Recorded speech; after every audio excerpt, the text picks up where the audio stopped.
The most significant global recession is going to begin as China's whole economy is set to collapse. Recent economic indicators from China highlight the nation's severe weakness. Although the CCP is trying to revive the economy, the reality has already been revealed. This video will explain China's situation and the startling evidence that indicates the country's collapse. China's economy saw tremendous growth once it started to open up in 1978. China's GDP increased by 10% annually on average. Citizens of China experienced significant prosperity as a result. 800 million individuals or more have overcome poverty. Education was given priority, healthcare made enormous strides, and technical advancement quickened. China has developed into a manufacturing powerhouse, respected by all economists due to its unmatched growth.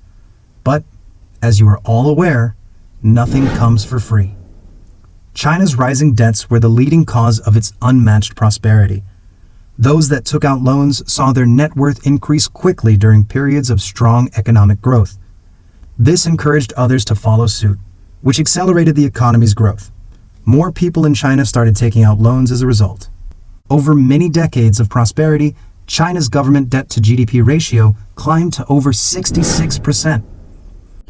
Along with this trend, the total public debt in China has increased almost 300% of GDP. This is about double the US non-financial corporate debt to GDP and nearly 60% higher than the global debt to GDP ratio. China's recent problems show that such a large number of liabilities is unsustainable. China has been making an effort to implement the so-called zero-COVID policy. When borrowers miss payments on their loans, the economy contracts and more people default, driving down the economy. President Xi Jinping has been enforcing a plethora of regulations for this campaign to promote common prosperity. Real estate is one of these industries.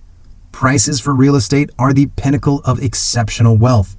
A disproportionate percentage of capital appreciation from growing real estate values has gone to investors. President Xi aims to crack down on this by enacting new property taxes. The 3 red lines policy is another measurement the president has put in place to crack down on real estate. The 3 red lines cap the maximum amount of debt that real estate developers are permitted to have. Housing prices are falling at incredibly rapid rates as a result of all these strategies. The number of sales of newly constructed homes is also declining. Early May 2022 has seen a 33% decline in new home sales across 23 major Chinese cities. A quarter of China's GDP is made up of real estate.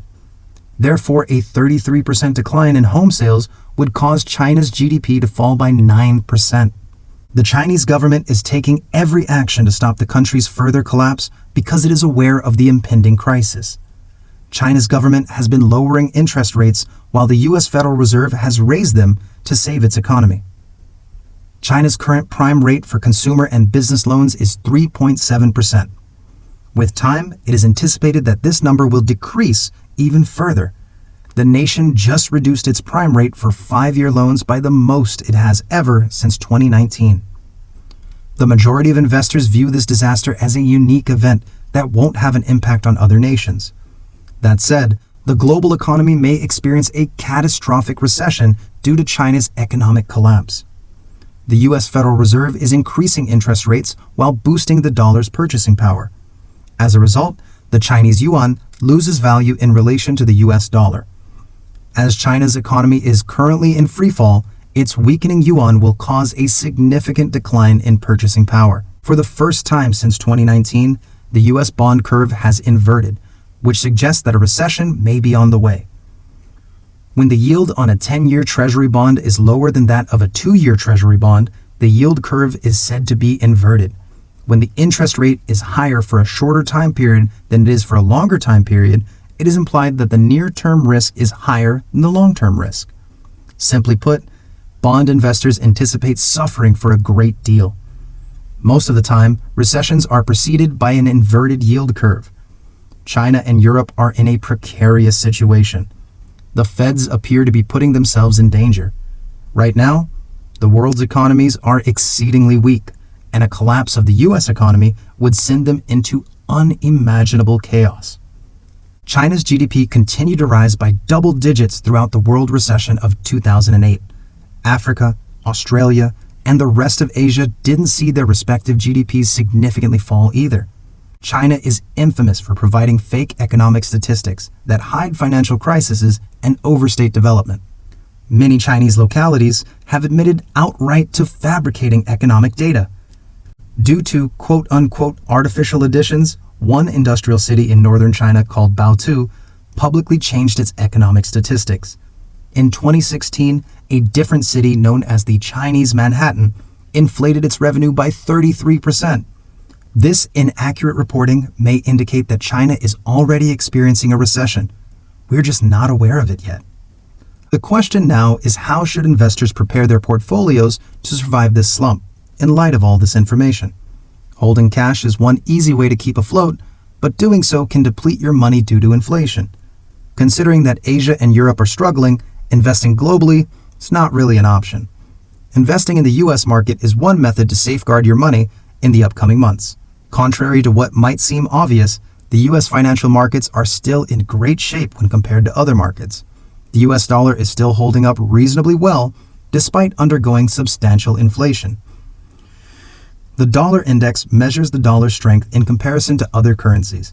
Despite significant inflation over the previous year, this indicator has been increasing.